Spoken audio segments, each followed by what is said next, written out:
이 새벽에 함께 은혜 받을 하나님의 귀한 말씀, 요나서 2장 9절로 10절 말씀입니다. 나는 감사하는 목소리로 주께 제사를 드리며 나의 소원을 주께 갚겠나이다. 구원은 여호와께 속하였나이다 하니라. 여호와께서 그 물고기에게 말씀하시매 요나를 육지에 토하니라. 아멘. 할렐루야. 오늘도 참으로 좋은 날입니다. 우리 모두 성령님과 동행하는 은혜로운 하루 되시기를 축원합니다. 저를 떠나겠습니다. 오늘도 나와 우리 가정 우리 교회 기적이 일어납니다. 오늘도 나와 우리 가정 우리 교회 기적이 일어납니다. 아멘. 저는 본문 말씀을 통하여 다시 사명을 붙들라, 이런 제목으로 함께 은혜를 받고자 합니다. 하나님께서는 잘못된 길에서 돌이켜 회개한 자를 긍휼히 여기시고 치료해 주시고 회복 주시고 복 주시는 하나님이십니다. 첫 번째로 여호와 하나님께서는 니느웨 성 사람들의 악독을 요나에게 외치라고 사명을 주었습니다. 요나서 1장 1절로 2절 함께 보십시다. 여호와의 말씀이 아미떼의 아들 요나에게 임하니라. 이르시되 너는 일어나 저 큰 성읍 니느웨로 가서 그것을 향하여 외치라. 그 악독이 내 앞에 상달되었음이니라 하시니라. 하나님께서는 이방 사람 이스라엘 백성을 가장 많이 괴롭혔던 바로 니느웨 성 사람들의 악독을 가서 회개하고 또 돌이켜라고 외치라고 했습니다. 그런 사명을 주었습니다. 그러나 요나는 자신의 생각이 맞지 않다 생각하여 불순종하여 다시스로 가는 배에 오르게 됩니다.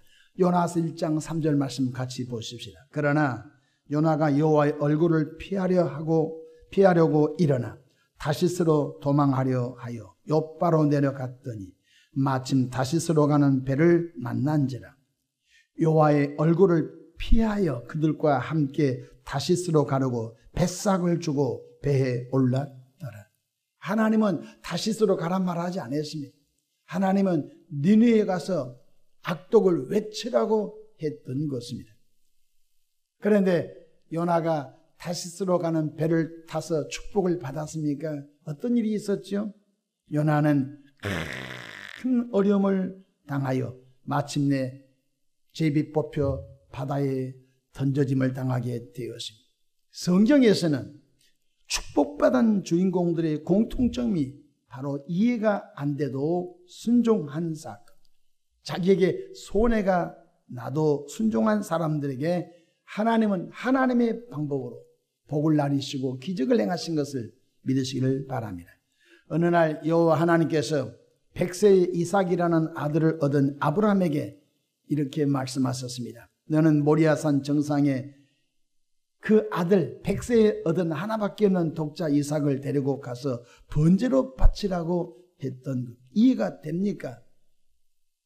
하나밖에 없는 아들, 그것도 너무 귀한 아들, 고향 땅을 75세에 떠나서 25년 만에 얻었던 이삭을 모리아산 꼭대기 번제물로 바치라고 하는 것은 전혀 이성과 이해 맞지 않는 것이었습니다. 그래도 이해가 안 돼도 아브라함은 하나님의 말씀에 순종했더니 여호와 하나님께서 이삭의 중심적 믿음을 보시고서 이삭을 대신하여 사냥을 하나님이 미리 예비하셔서 하나님은 아브라함의 믿음을 인정하셨던 것을 볼 수 있습니다. 아브라함아 됐다. 이제야 내가 나를 사랑한 줄 알았노라. 아브라함의 행함의 믿음을 하나님이 보시고 칭찬하셨던 것입니다. 그래서 아브라함은 이해가 안 되어도 순종함으로 말미암아 믿음의 조상이라고 하나님 인정하셨던 것입니다. 그래서 사무엘상 15장 22절에 보면 순종이 제사보다 낫고 듣는 것이 수양의 기름보다 나으니 라고 말씀한 겁니다. 요나가 탄 배는 큰 광풍을 만났고 제비 뽑혀 요나는 제비 뽑힌 것 때문에 바다에 던져지고 생각지 못한 절망적인 상황에 빠지고 말았던 것입니다. 다 같이 요나서 1장 13절, 14절, 15절 함께 보실까요? 그러나 그 사람들 힘써 노를 저어 배를 육지에 돌리고자 하다가 요나가 그들을 향하여 점점 더 흉용함으로 능히 못한지라. 아무리 노를 져서 육지에 되려고 했지만 너무나 큰 광풍을 만났습니다.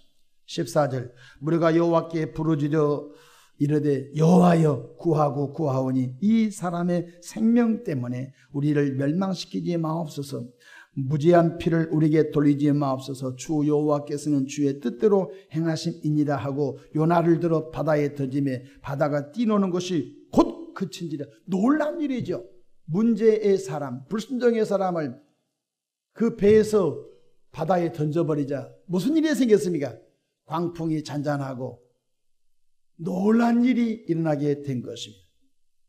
16절 보십시다. 그 사람들이 여호와를 크게 두려워하여 여호와께 제물을 드려 서원을 하였더라. 그 배 탄 사람들이 문제의 사람, 요나가 문제의 사람인지 몰랐죠. 근데 제비를 뽑았는데 제비 뽑힌 사람이 요나였고 요나는 이실직고하죠. 나는 원래 하나님의 종으로 니느웨로 갈 사람인데 내 생각이 맞지 않아 다시스로 가는 이 배에 올라탔습니다.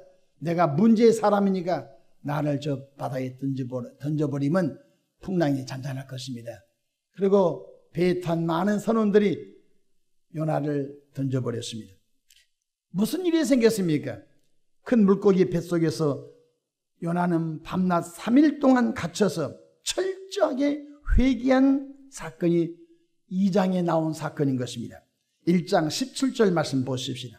여호와께서 이미 큰 물고기를 예비하사. 하나님은 전능하시죠. 하나님은 요나가 광풍에 있는 바다에 던져지게 되면 바로 큰 물고기를 하나님이 미리 예비하셔서 바로 물고기 뱃속에 요나를 삼키게 하였던 것입니다. 17절 보십시다. 여호와께서 이미 큰 물고기를 예비하사 요나를 삼키게 하셨으므로 요나는 밤낮 3일을 물고기 뱃속에 있느니라.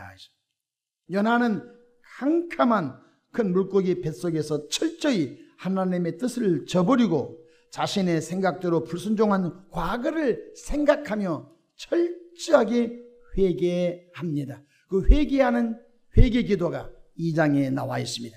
2장 1절 말씀 보십시다. 요나가 물고기 뱃속에서 그의 하나님 여호와께 기도하여. 그 기도한 내용을 보니까 처절합니다. 하나님의 뜻을 저버리고 내가 다시스로 간 것을 회개합니다. 하나님 다시 나를 살려주신다면 내가 니느웨로 가겠습니다. 2장 2절입니다. 이르되 내가 받는 고난으로 말미암아 여호와께 불러 아뢰었더니 여호와 주께서 내게 대답하셨고 내가 스올의 뱃속에서 부르짖었더니 주께서 내 음성을 들으셨나이다. 큰 물고기 뱃속에서도 요나가 하나님께 부르짖어 기도했다. 하나님, 내가 하나님의 뜻을 저버리고 사명을 저버리고 내가 다시스로 간 것을 회개합니다. 2장 4절입니다. 내가 말하기를 내가 주의 목전에서 쫓겨났을지라도 다시 주의 성전을 바라보겠나. 희망이죠.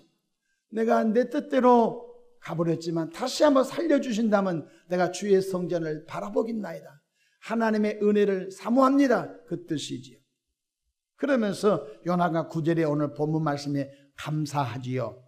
나는 감사하는 목소리로 주께 제사를 드리며 9절에 보니까 나는 감사하는 목소리로 그 환난 중에 그 철저한 고난 중에 절망 중에 요나는 회개라고 하는 주를 붙잡고 감사하죠. 하나님, 내가 이 큰 물고기 뱃속에 온 것도 감사합니다. 하나님, 하나님의 방법으로 나를 다시 살려주시면은 내가 하나님의 뜻을 이루는 일에 사명을 감당하겠습니다. 9절입니다. 나는 감사하는 목소리 주께 제사를 드리며 나의 서원을 주께 갚겠나이다. 구원은 하나님께 속하였나이다 하니라. 하나님의 이 구원은 하나님께 속했습니다. 내게 있지 않습니다. 하나님이 물고기 뱃속에 요나를 철커덕 가다 놨거든요. 그 속에서는 못 나오는 거거든요. 절망적인 자리에서 우리는 지난 날을 돌이켜 회개할 것들을 전부 끄집어내어 회개할 때 새로운 축복의 길이 열릴 줄로 믿으시기를 바랍니다. 우리가 문제가 생기고 어려움을 당할 때 하나님 원망하고 남편, 아내, 부모, 자녀, 교회 원망하면 안 되는 것입니다. 내가 어디서부터 무엇인가 잘못되는가 추적해 가봐야 되는 것입니다. 내 삶에 어디서부터 문제가 왔습니까? 바로 요나는 그 깊은 큰 물고기 뱃속에서 3일 동안 그것을 추적해서 지금 회개 기도하고 있는 것입니다. 그가 얼마나 처절하게 기도했던지 3일이 되었습니다. 요나에게 어떤 길이 열렸죠? 2장 10절 말씀 보십시다. 여호와께서 그 물고기에게 말씀하시며 요나를 육지에 토하니라. 제가 이 말씀을 준비하면서 하나님 참 재밌는 분이다. 하나님은 전능하시다고 늘 설교하고 늘 또 증거했지만 물고기를 만드신 하나님, 큰 물고기를 요나가 있는 쪽으로 대기해서 요나가 바다에 탁 던져지자 물고기가 삼키게 하신 그 하나님, 서커스 같기도 하고 너무 신기하잖아요. 그리고 물고기 뱃속에 있던 요나가 물고기 위산이 분비되지 않도록, 위산이 분비되면 녹아버리잖아요. 3일 동안 어떻게 물고기 뱃속에 있었을까? 참 과학적으로 의학적으로 한번 생각해 보고 싶어도 하나님은 절대 전능하기 때문에 물고기 뱃속에 있던 요나를 잘 보존하시고 그 깊은 곳에서 부르짖어 기도할 때 하나님은 다 듣고 있다가 그가 돌이켜 온전히 회개할 때 3일 만에 하나님이 물고기를 명령했다는 것입니다. 재밌는 표현입니다. 물고기에게 말씀했다는 것입니다. 야, 하나님은 새에게도 말씀하시고 하나님 물고기도 말씀하셨다. 물고기야, 너 뱃속에 사람 데리고 다니면서 고생했지. 수고했다. 이제는 하나, 둘, 셋, 토했더니 모래 백사장에 툭 떨어졌다. 하나님께서 사람에게만 말씀하신 것이 아니라 하나님은 동물에게도 말씀하시고 하나님은 모든 자연계도 하나님이 말씀하신 것을 믿으시기를 바랍니다. 요나서 2장 10절입니다. 여호와께서 그 물고기에게 말씀하시며 요나를 육지에 토하니라. 요나는 사명의 자리로 돌아가 니느웨에 가고 싶지 않았지만은 안 가면은 더 큰 매 맞을까봐 가기는 갔습니다. 가서 열정적으로 진심으로 회개하라고 외친 것이 아닙니다. 처삼촌 벌초하듯이 그냥 회개하려면 하세요. 하나님께서 여러분 악독을 보고 있답니다. 회개 안 하면은 이 성이 다 하나님의 진노로 다 망한답니다.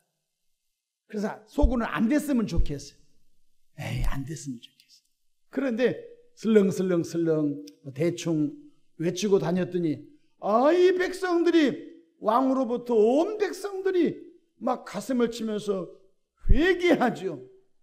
그리고 막 사람으로부터 짐승까지 금식을 하면서 우리 악독을 회개합니다. 우리 악독을 회개합니다. 아니 대충 억지로 오기는 왔는데 살려줘서 오기는 왔는데 그냥 열정적으로도 아니고 전심으로도 아니고 대충 하고 갔는데 가는 곳마다 막 회개운동이 일어나고 그래서 성경에 보니까 12만 명의 니느웨 백성들이 다 죽지 않고 구원을 받습니다. 여기서 요나가 왜 다시스로 갔었을까요? 요나가 생각하는 여호와 하나님은 이스라엘만 사랑하는 하나님으로 제한적 생각을 가졌던 것입니다. 우리 여호와 하나님은 온 우주의 하나님이시고 모든 민족의 하나님인 줄로 믿으시기를 바랍니다. 그래서 예수님께서는 누구든지 주의 이름을 부르는 자는 구원을 받으리라. 헬라 사람이나 유대 사람이나 야만이나 그 어떤 사람도 민족을 초월하여 누구든지 예수를 구주로 믿기만 하면 구원을 받으리라. 이 말씀을 요나서를 통하여 이미 공개한 줄로 믿으시를 바랍니다. 요나는 사명의 줄을 붙잡고 가다가 복을 받았던 것입니다. 나와 여러분들도 가정을 전도하는 전도자의 사명, 우리 직장과 삶 속에서 여전히 예수 이름을 전하는 복음 전도자의 사명을 하기 싫어도 하나님의 뜻대로 그냥 하게 되면은, 하나님은 하나님의 방법으로 요나가 대충 가서 복음을 전해도 12만 명의 니느웨 백성들이 가슴을 치면서 회개하고 돌아온 것처럼 우리의 외침을 통해서도 하나님은 하나님의 방법으로 역사하실 줄로 믿으시를 바랍니다. 기도하겠습니다. 좋으신 하나님 우리 아버지, 은혜와 크신 사랑을 감사합니다. 하나님의 사람 요나가 하나님의 말씀, 명령, 사명이 자기 생각에 맞지 않은 것 때문에 다시스로 가다가 큰 어려움을 만났고 큰 물고기 뱃속에서 3일 밤낮 금식하며 회개하고 기도할 때 하나님 그 생명을 다시 살려주셨고, 요나는 그 이후에 하나님의 뜻을 이루는 사명자로 다시 거듭나 외침을 통하여 니느웨에 악독한 사람 12만 명이 구원을 받은 것을 보았습니다. 하나님, 가고 싶지 않아도 우리 옆집에, 가고 싶지 않아도 친척집에, 가고 싶지 않아도 내 친구 주변 사람을 돌보아 하나님의 은혜의 복음을 들고 나가는 발걸음이 중단되지 않도록 역사해 주시옵소서. 너는 때로 어떠니 말씀을 전파하라고 했사오니 성령여 증거의 영을 더해 주시옵소서. 이 하루도 모든 행사를 주께 맡깁니다. 축복해 주시옵소서. 예수님의 이름으로 기도하옵나이다. 아멘.